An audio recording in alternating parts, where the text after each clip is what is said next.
नमस्कार, मैं शालिनी सिंह आप सभी का बहुत बहुत स्वागत करती हूँ हमारे इस बेहद खास कार्यक्रम में भगवान प्रकट हो, भगवान प्लीज प्रकट हो। जी हाँ दर्शकों, हमारा ये कार्यक्रम लगातार निरंतर आप तक पहुंच रहा है और इस कार्यक्रम में हम उन चर्चाओं को लेकर आते हैं जिससे संबंधित सवाल आपके मन में भी कई बार आते हैं।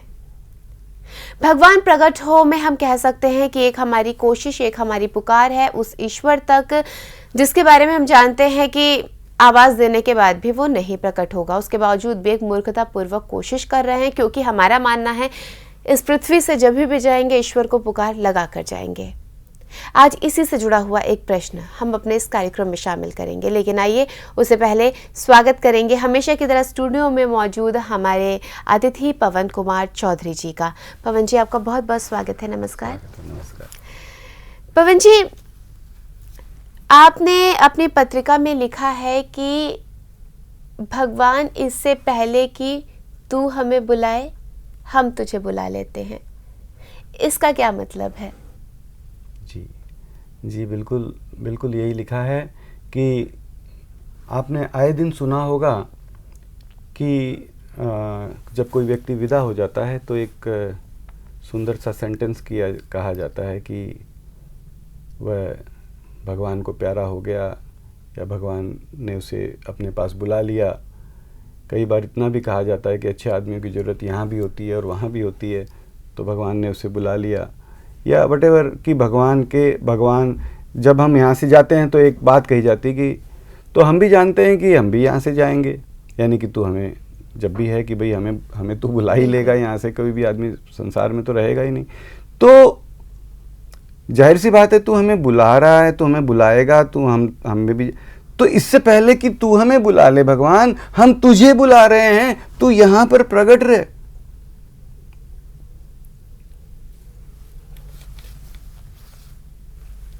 हम असमर्थ हैं, हम टोटली इनकेपेबल हैं, हम केवल मात्र एक पुकार लगा सकते हैं। तू सुन रहा है और हम देखते देखते यहाँ से चले जाएंगे। लोग कहेंगे भगवान ने उसे बुला लिया। हाँ, तू हमें बुलाएगा या जो भी होगा, मान लीजिए हम संसार से चले जाएंगे, लेकिन हम संसार से जाने के पहले भगवान तू हमें बुला रहा है, तू हमें बुलाएगा, उससे पहले हम तुझे बुला रहे हैं। भगवान प्लीज़ तुरंत प्रकट हो, भगवान प्लीज़ तुरंत प्रकट हो, भगवान प्लीज़ तुरंत प्रकट हो। तू प्रकट हो गया तो भी तो तू मुझे बुलाना, यानी कि तेरा मेरा मिलना हो गया, तू प्रकट हो गया। जैसे एक बार अपन ने डिस्कस किया था कि भीतर के पट खोल चोहे पिया मिलेंगे, तू मैं भीतर जाऊं या तू बाहर आ जाए, सवाल तो मिलने से है ना। तो इस मिशन में, इस पुकार में ये कहा जा रहा है भगवान तू हमें बुला लेगा, हमारा जीवन समाप्त हो जाएगा, इससे पहले भगवान तुरंत प्रकट हो। भगवान प्लीज़ तुरंत प्रकट हो, भगवान प्लीज़ तुरंत प्रकट हो। भगवान से एक अर्जेंसी की बात करते हुए, देखिए आपने इसमें कई जगह सुना होगा कि भगवान तो आते हैं, आएंगे, इतने साल बाद में आएंगे। तो तब तक तो हमारा जीवन कितना है, 50 साल, 60 साल, 70 साल, 80 साल बहुत करेंगे। तो तू तुरंत प्रकट हो, हमारे जाने से पहले प्रकट हो, तू हमें बुलाए उससे पहले हम तुझे यहाँ बुला रहे हैं। It's a matter of dam urgency, बहुत ज़रूरी है। भगवान तुरंत प्रकट हो, तुरंत प्रकट हो, तुरंत प्रकट हो। एक मूर्खता भरी पुकार, जैसा कि आप जानते हैं, सिर्फ यही है और उसी का ये अंश है कि भगवान इससे पहले कि तू हमें बुला ले, हम तुझे यहाँ बुला रहे हैं। भगवान प्लीज़ तुरंत प्रकट हो, भगवान प्लीज़ तुरंत प्रकट हो। बिल्कुल, तो ये यही कोशिश है, मतलब कह सकते हैं कि इसीलिए आप कह रहे हैं कि भगवान हमें बुला उससे पहले हम भगवान को बुला लें। भगवान को बुला लें, हम भगवान को बुला रहे हैं। जी बिल्कुल। लेकिन यहाँ पर मैं आपसे जानना चाहूँगी पवन जी, आपने अपनी ही एक पत्रिका में ये भी कहा है कि भगवान हम चाहे तुझे जितना भी बुलाएं, हमारे बुलाने पर भी मत आना। जी, हमने ये लिखा है, बिल्कुल सही आपने कहा है कि हमारे बुलाने के कारण भगवान तू मत आना। हमारे बुलाने, हम बुला रहे हैं, हमारी बुलाने की ताकत, हमारी बुलाने के इट इज नॉट रेसिप्रोकल कि हमने बुलाया और तुम आ गए। हाँ, हमने 5 रुपया दिया, हाँ, तूने हमें 5 रुपये का हमें सामान दे दिया। और पवन जी, हम अमूमन करते भी हैं। मान लीजिए अगर आपने मुझे कोई तोहफा दिया और अगर मैं आपकी बहुत करीबी हूँ तो मैं यही कहूंगी कि अब ये मत करिएगा कि बदले में आप भी मुझे तोहफा दीजिएगा। हाँ। तो ये एक इसी प्रकार से ये एक भगवान से निवेदन है कि भगवान ये नहीं कि हम तुझे बुला रहे हैं और तू उस आधार पर तू आ गया। बिल्कुल बिल्कुल, ये कोई लेन देन का सौदा नहीं है। लेन देन का सौदा नहीं कि मैंने तुझे बुलाया और तू आया। बिल्कुल। तो मैंने तुझे बुलाया तो फिर तू ये भी देखेगा कि हाँ बुलाया तो इसका इंटेंसिटी कितनी है, कितने प्रेम से बुलाया, कितनी बार बुलाया, कितना जोर से लगाया, कितना इसमें भाव था, कितना इसमें भक्ति थी। तमाम बातों को हम कंसिडर करेंगे और तमाम बातों को कंसिडर करते हुए उस पैरामीटर पर, उस पैरामीटर के आधार पर भगवान तू आएगा, क्योंकि तू बुलाने के आधार पर आ रहा है। तो पहले भी एक बार शायद इस बात को अपन ने लिया था कि भगवान तू अगर तू हमारे बुलाने के आधार पर आएगा तो हमारे बुलाने में तो कोई कशिश नहीं है। बिल्कुल। हमारे बुलाने में कोई जान नहीं है।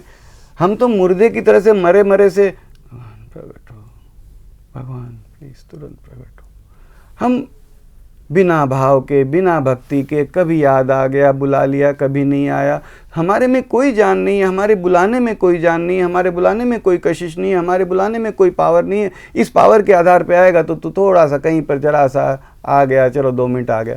नहीं भगवान, हमारा तुझसे ये निवेदन है, तू तेरी सामर्थ्य से, तेरी परम मर्जी से, तेरी परम इच्छा से, तेरी खुशी से, जिसे बोलते हैं ना अपनी स्वयं की ताकत से, अपनी स्वयं की मर्जी से, हाँ तेरा मेरा घर है, मेरे बच्चे हैं, मैं प्रकट रहूं। तू तेरी मर्जी से गुलाब की तरह से खिला हुआ सदा सदा के लिए, जो तू सदा सदा के लिए रहता है, हर कण में भगवान सदा सदा के लिए मौजूद रहता है, अपन सभी मानते हैं और कहते हैं। तो क्या वह किसी के बुलाने के कारण वो हर कण में है? वह अपनी मर्जी से हर कण में है, सदा सर्वदा है, था, रहेगा, हर जगह पे है। वो किसी की पुकार के आधार पर नहीं है। उसी तरीके से हमारा एक जस्ट एक रिक्वेस्ट है, भगवान उसी तरीके से तू सदा सदा के लिए सबको गले लगाते भी प्रकट भी रहे ना। प्रकट रह सकता है, हम तुझसे एक रिक्वेस्ट कर रहे हैं। And then again that is not कि ये रिक्वेस्ट के आधार पर तू प्रकट हो, तू तेरी मर्जी से, खुशी से, हाँ मेरे बच्चे हैं, सबको आनंदित करते कराते भगवान प्लीज तुरंत प्रकट हो। भगवान it is no way reciprocal. ये कोई धंधा नहीं है, कोई सौदा नहीं है कि हमने तुझे बुलाया, हमने कितना जोर लगाया, कितने जोर से तू कितना जोर आएगा। हमने बहुत जोर से लगाया तो एक पत्थर 10 मीटर दूर हट गया, हमने थोड़ा जोर लगाया तो वह पत्थर 2 ही मीटर हिला, और कोई बहुत जोर से धक्का मारा तो वो 200 मीटर चला गया। तो ये क्या है कि हमारा जोर पर उसका रिजल्ट, और इट इज़ हम तो ये कई बार कहते हैं कि it is zero result oriented, aimless, या इसके अंदर ये कहते हैं कि रिजल्ट लेस हमारी पुकार, क्योंकि हमारी पुकार के आधार पर नहीं, भगवान तेरी सामर्थ्य के अनुसार, तेरी ताकत से, तेरी मर्जी से, तेरी खुशी से, आनंद से, हंसते खेलते प्रकट रहे। मेरा पिता है, मुझसे कहता हूँ प्रकट रहे, सदा सदा तू मौजूद है, सदा सदा प्रकट रहे। हर एक को, हर कण में तू मौजूद है, हर कण से प्रकट रहे। हर एक को गले लगाते, कहीं कोई दुखी, कैसे वो प्रकट रहेगा तो कैसे कोई आनंद का सागर है वो।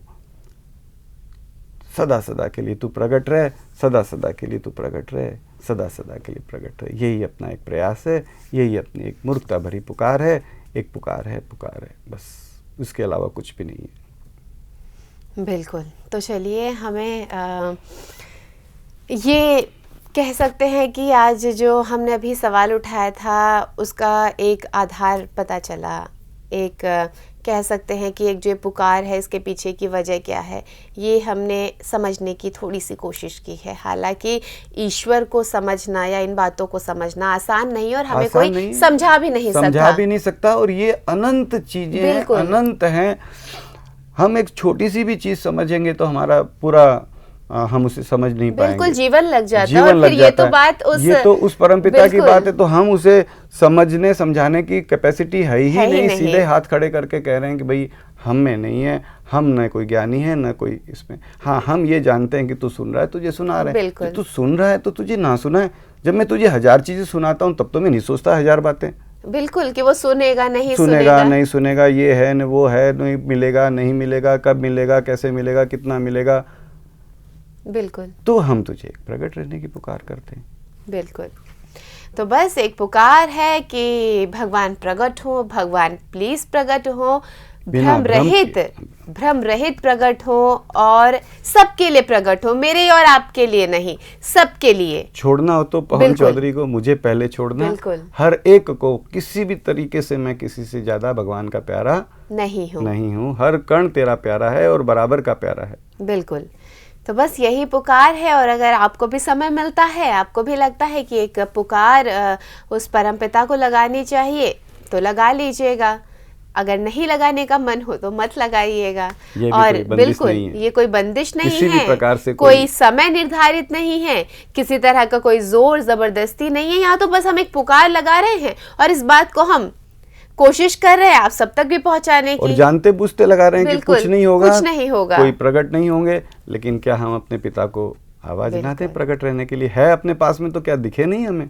बिल्कुल बिल्कुल। जैसे कई कहते हैं ना कि ये हमारी मूलभूत आवश्यकता है।